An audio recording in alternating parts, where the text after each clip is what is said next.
Hi, I'm Evan Carmichael. Welcome to another edition of Ask Evan. In today's video, I'm going to answer a question from one of my readers, Ronald, who wanted my advice on his new startup idea. So what he's trying to do here is he wants to sell software to international radio stations to help them broadcast to a greater audience online and reduce their bandwidth costs and make it super easy to set up and use and reach that wider audience.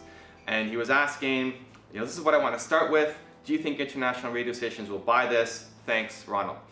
So Ronald, I'm not too familiar with international radio stations, but it doesn't really matter. The best advice that I have for you is go and start talking to them. Find a potential customer, see if they actually have this problem that you think they have, and see if they'd be willing to pay you to solve it. Right? The best way to start a business is around a paying customer.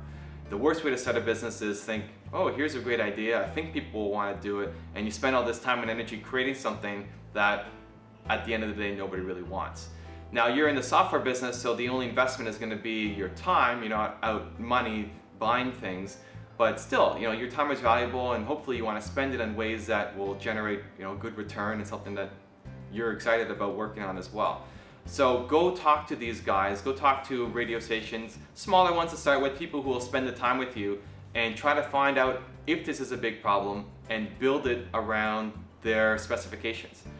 Some personal experience, I've had software companies before, and one of the big mistakes that we made was we had a software company and we created what we thought was a really cool feature, and we spent months working on this one feature. It was the most complicated feature in our software.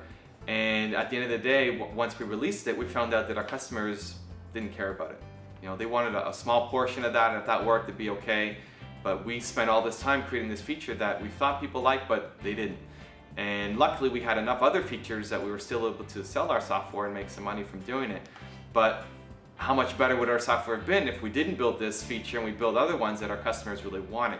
So the lesson is talk to your customers, right? Before you start building something, go talk to your customers and find out if they really want it or not, and they'll help guide your first generation and then your future generations as well. You want to build everything around your customer base.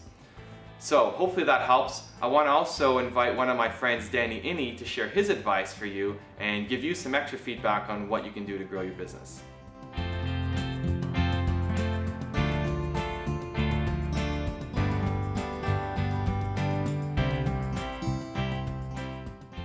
Well, Ronald, it sounds to me like you're an engineer and you have some expertise in the hardware and software technologies that would be required to develop this sort of technology, this sort of solution.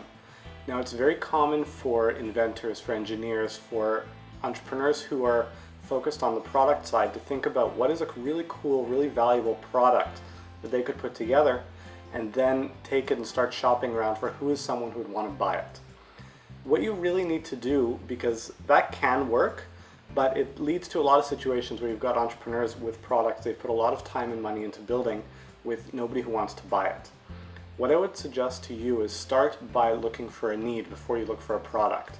So look at the way that international radio stations are currently doing business, how things are working for them, how they connect with their audience, and what is preventing them from taking the next step.